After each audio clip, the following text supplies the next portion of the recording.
untrue, you know that I would be a liar if I was to say to you, girl, we couldn't get much higher.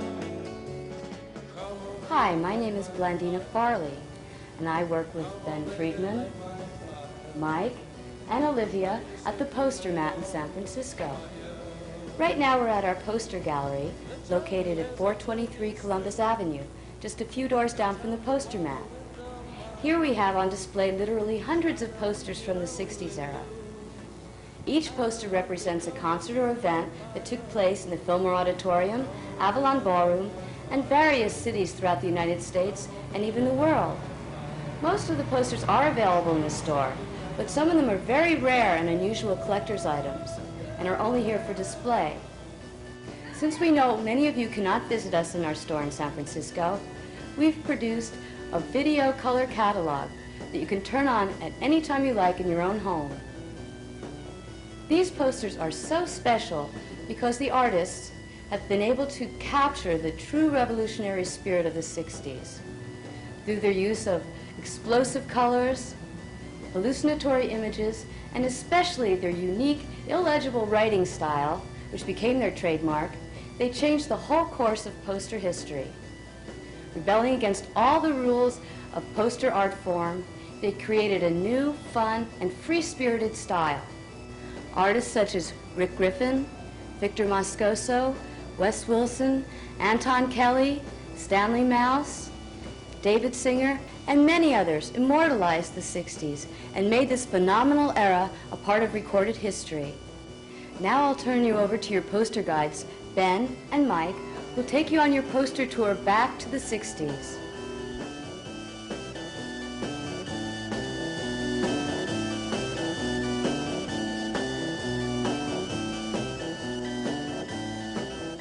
This wall is Wes Wilson's wall. Wes Wilson was the first artist who produced posters for Bill Graham and the Fillmore Auditorium. His posters started out with very moderate designs, announcing a concert, announcing the name of the band and so forth, and then plain colors. But as time went on, Wes Wilson became more complicated, shall we say. He made the posters fit the times. In other words, he made them with better colors and more involved convolutions in the posters, to the extent that at one point Bill Graham complained to Wes that while he's trying to do the posters to announce the concert as they're coming up, it looks like you can hardly read them, and so what's the use of making them that way? And of course, Wes Wilson responded that he knows what he's doing and that don't worry about it. When the people look at the poster and they study it, they'll know what it means. And if they're high enough, they'll be able to read them. And so Bill didn't have much to say about that. He let him go ahead. Now, the posters became more complicated and more beautiful. It started a new system of making posters, actually, because later on, all the other poster makers sort of followed suit. They followed Wes Wilson's original plan. The first 10 or 12 were not the most artistic ones, but they're almost all gone. So while we have them on display, we don't have them for sale. But one of the early posters that he did was not for the Fillmore, but was for the Avalon. It was called Sin Dance, and it's a very exceptionally beautiful poster, but it's also very scarce. Wes Wilson made 62 posters. Number 62 is available. That was printed a couple of times. And that closes the Wes Wilson series.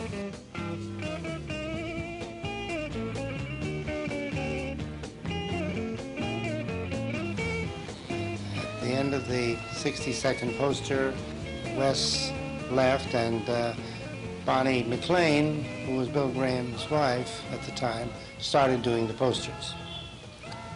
And she, of course, did very beautiful posters too, but they were a lot different than the Wes Wilson posters. This is Bonnie MacLean's wall, She turned out to be a very, very good artist, probably a better artist in the way of drawing figures and faces than even Wes was, but she followed in many ways, she followed Wes's style, and she came up with some beautiful, original psychedelic posters. In one instance, she took a poster that had the names of Quicksilver, Grassroots, and Mad River, and drew a picture of Quicksilver, Grassroots, and Mad River. Other concerts that she did that are outstanding, one of the Yardbirds and the Doors was very, very beautiful, very pretty. Poster of the Who, a couple of Jefferson Airplane, Paul Butterfield, and Cream. I can name them all, but they're all great. So Bonnie MacLean did her share. Now we'll turn you over to Mike. We have the art of Kelley, Alton Kelley, and Stanley Mouse. You were a bird and you lived very high. You leaned on the wind when the breeze came by. Say the wind as it took you away. Mouse moved to San Francisco in 1965 because he heard that there were things happening out here, and he felt it would probably be more interesting than decorating cars and T-shirts at hot rod shows. So he moved out here, and he ran into Alton Kelley, who had migrated here from New England some time before. Now, Kelley had been one of the original members of the Family Dog, who in October of 1965 had put on the first rock and roll dance in San Francisco at the Longshoremen's Hall. One of Kelley's jobs with the Family Dog was to design the flyers and the posters for the dances. Now, Mouse and Kelley realized that they had a lot in common, so they decided they were going to team up and do posters, starting in June of 1966 for the Family Dog. Every week they were doing this, and their style evolved. Originally it was Mouse that did most of the drawing, and Kelley who suggested the designs because he didn't feel that his drawing was up to par, but gradually he grew more confident with that and took more of an active part in the actual designing. Now, their posters during this period, 1966, when they were doing a poster every week for the Avalon, came from a wide assortment of diverse styles. What they were actually doing was looking through old books and finding these designs, incredible designs that people had forgotten about. Things, you know, sources such as Art Nouveau and just all kinds of old illustrations. For example, they had a Grateful Dead poster that they had to do. And Kelley and Mouse discovered in an old book E.J. Sullivan's design for Rubaiyat of Omar Khayyam, which had a skeleton and roses. And it was just so perfect that they decided to use it on the poster, and that's become more or less the trademark of the Grateful Dead ever since. Another design that they found for a poster advertising Jim Kweskin Jug Band and Big Brother and the Holding Company at the Avalon was Alphonse Mucha's ad for Job cigarette papers, showing a lady with long flowing hair smoking a cigarette. That kind of artwork, the whole Art Nouveau thing, had all been forgotten by 1966, and what they did was sort of rediscover it. So things kept going this way for a while, Mouse and Kelley doing posters from the Avalon almost every week, and for various other rock and roll shows and events in the Bay Area, until around the end of 1967, when Chet Helms decided he was going to give lesser-known artists a chance. After this point, Mouse and Kelley started getting commissions from Bill Graham for a while, until about mid-68, when both of them decided that they were going to go off and do other things. Kelley went up to Portland, Oregon, and he went back east for a while. Mouse took off for a while. Then around 1971, they came back to the Bay Area. Mouse and Kelley kept doing T-shirts and posters for the Grateful Dead and various other bands, including Journey. In fact, Kelley and Mouse were doing Journey's album covers for a long time. Now, 5 years ago, a book on Mouse and Kelley's art came out. And besides the posters and the T-shirt designs, they also have Kelley's collages in there. A real good example of a Kelley collage is the poster that he did for the joint show at the Moore Gallery back in 1967. Which Pigpen of the Grateful Dead was in the foreground with various gears and wheels and exciting images in the background, whereas Mouse's poster had joint show spelled out in roaches across the bottom of it.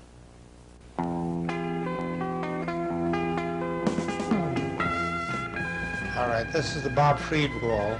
He didn't do as many posters as some of the other artists, but he did some outstanding ones. He did a number of posters for the Avalon and for other groups, like the Grateful Dead Morning Glory, which was done at Kings Beach and is very popular. Now, Bob Fried was recognized as an outstanding artist, and he was doing a show at the Museum of Modern Art, and he died on the day of the show. And this poster that we have here is a memorial to Bob Fried, in which Jerry Garcia and a great many other artists participated as a memorial and a benefit for his widow. The last poster he made was probably in 1968 or 69.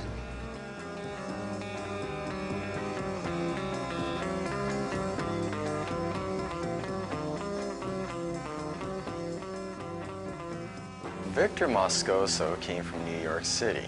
During his early years, he had a lot of formal art training, and while he was in art school, he learned that there were certain things that you did and did not do in designing posters. For example, you made the lettering perfectly legible so that people could read it very easily.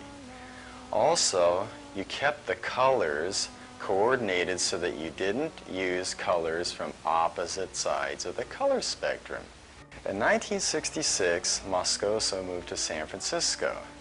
He saw what was happening here with the rock and roll dances and the posters for the dances that were being designed at the time by Wes Wilson, Kelley and Mouse, and other people. He realized that what he learned in art school wasn't going to remain appropriate much longer. In June of 1966, Moscoso began getting poster commission from Chet Helms at the Avalon Ballroom. And at first, his posters resembled Wilson's a little bit, and they resembled Mouse and Kelley's. But towards the end of the year, he started to depart from that style and started to turn the colors up real bright and make the lettering almost illegible. The first posters that he did this on were for the Matrix, which is a club out on Fillmore Street in San Francisco where the Jefferson Airplane got their start, starting with the Junior Wells poster and going on from there. These posters, the Matrix posters, were published by his own company called the Neon Rose, which not only put out the Matrix posters, but some he did for other events like the Hawaii Pop Rock Festival and a poster show at the Neiman Marcus Exhibition Hall in Dallas. Within a short time, his Avalon posters started to look the same way, with combinations of pinks and greens and orange and blue and red and whatever. Good examples of that being the Plains of Quicksilver poster, which is very hard to read because the lettering is all in a circle. You have to turn the poster upside down to be able to read the whole thing. His KMPX poster, which half of which the lettering is backwards on to simulate a stereo effect, which is what the station was doing at the time. Also for the joint show, which was at the Moore Galleries in June of 1967, where Moscoso, Kelley, Mouse, Wes Wilson, and Rick Griffin all exhibited their work, each of them doing a poster for it. He's also done album covers for people like Jerry Garcia and the Grateful Dead, and an occasional poster for a special event.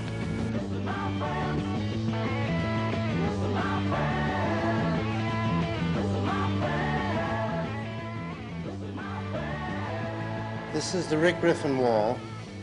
Rick Griffin is one of the most popular and well-known artists of this psychedelic group of artists. of the 60s. The most famous of Rick Griffin's works is the Oxymoxa. It means the eye of God. So-called, as a large poster, it's called the Unnameable.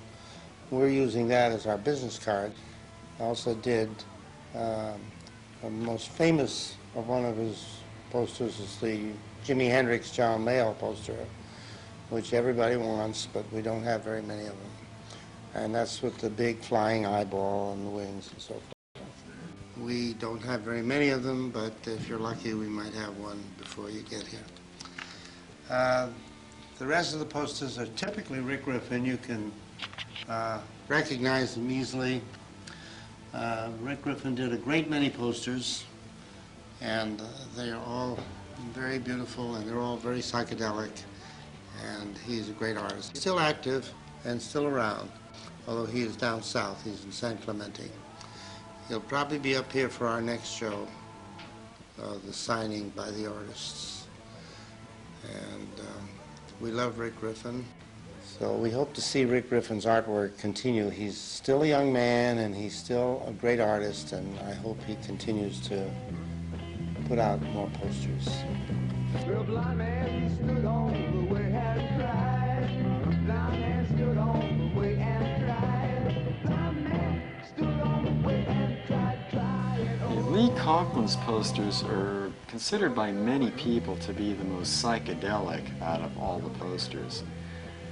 He used all kinds of strange imagery, all woven together, things like, clouds with faces on them, and all kinds of noses and eyes and mouths and feet and hands and breasts and rear ends, all jumbled together. When you'd look up close at them and they wouldn't make much sense, but then you'd stand back from a distance and it would all hang together just fine. It made perfect sense. His first poster being number 101 in this series for a Vanilla Fudge concert, which has two people, a man and a woman, clasped together, but instead of having heads, there's a big hand right there. For the next year or so, Conklin designed many posters for the Fillmore, among them a poster for the Who, number 108, which had butterflies with ears instead of wings. Conklin kept doing Fillmore posters for about a year, until May of 1969, when he did his last poster for the Fillmore.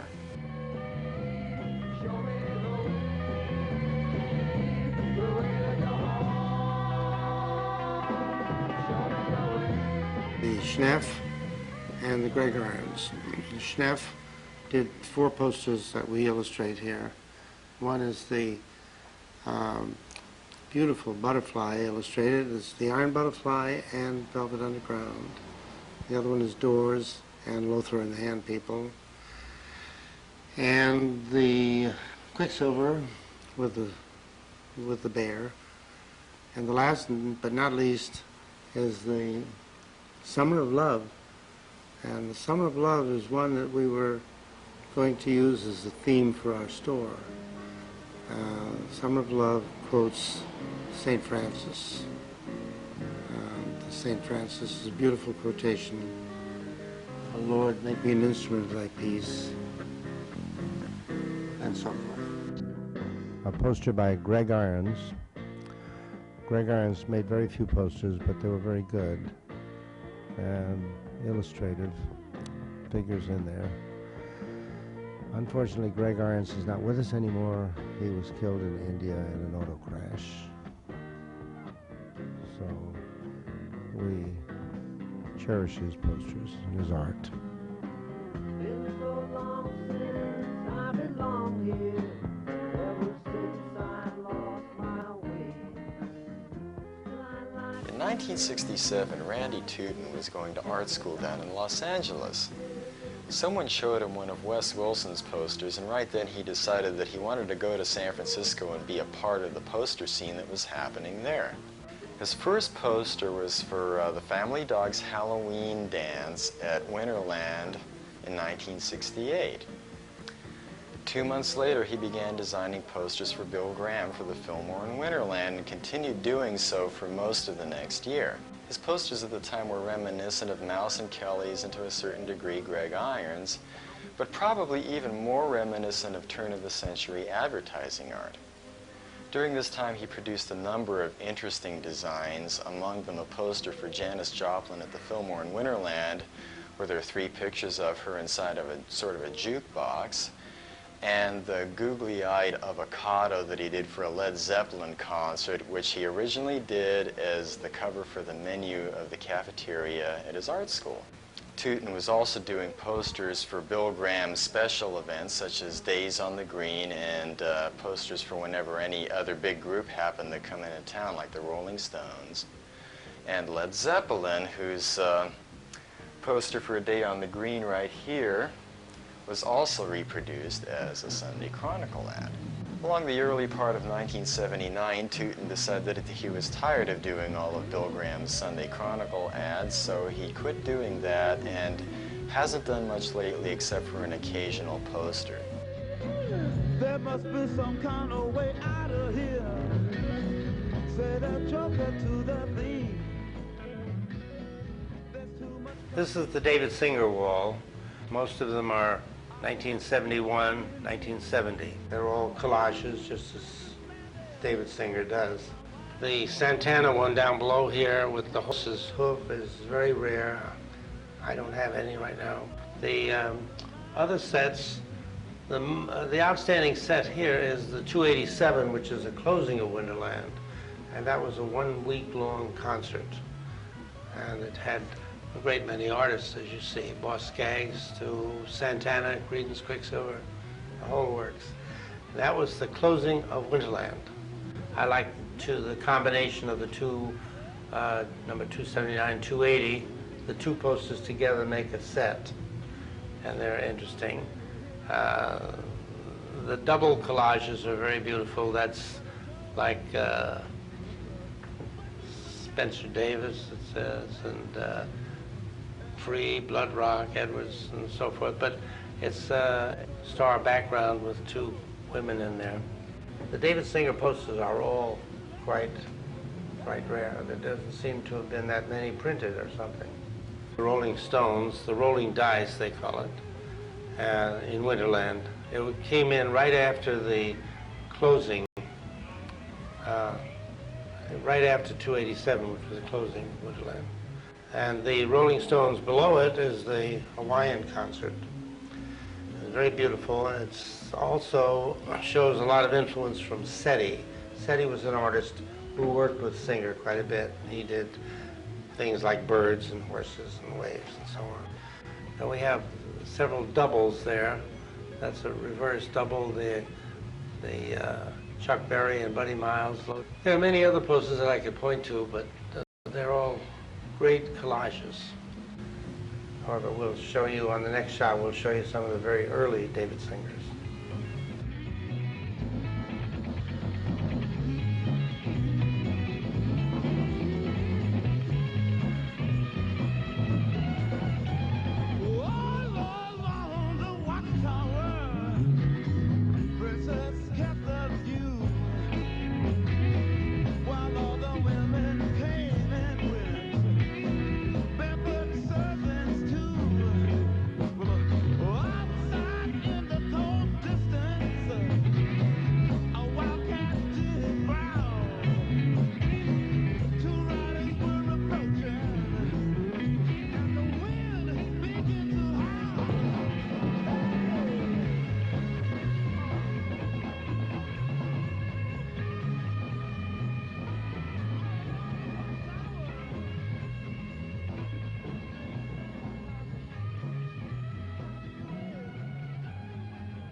In September of 1970, Bill Graham began commissioning Norman Orr to do posters for the Fillmore West.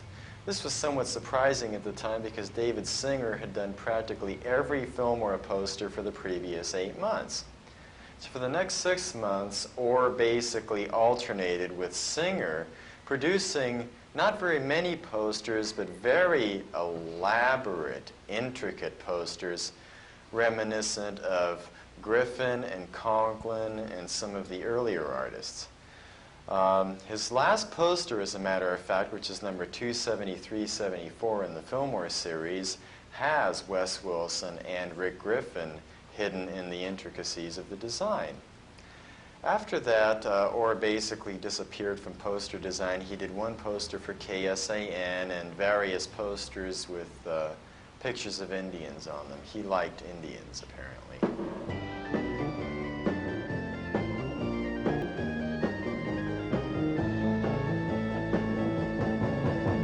You know that it would be untrue.